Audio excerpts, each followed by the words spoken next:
एक घने जंगल में एक नन्हा हिरन रहता था जिसका नाम मिशू था। मिशू बहुत डरपोक था। वो हमेशा अकेला रहता और दूसरे जानवरों से दूर भागता था। एक दिन जंगल में जोर की बारिश शुरू हो गई। आसमान पर कड़कदार बिजली चमक रही थी। मिशू खौफजदा होकर एक दरख्त के नीचे छुप गया।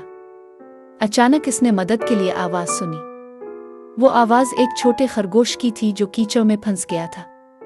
मिशू पहले तो डर गया, लेकिन फिर इसने हिम्मत की और खरगोश को बाहर निकाल लिया। खरगोश बहुत खुश हुआ और बोला, तुम बहुत बहादुर हो। इतने में बारिश और तेज हो गई। अब दोनों को महफूज जगह चाहिए थी। तब एक अक्लमंद हाथी वहां आया और उन्हें अपनी बड़ी छतरी जैसे कानों के नीचे पनाह दे दी।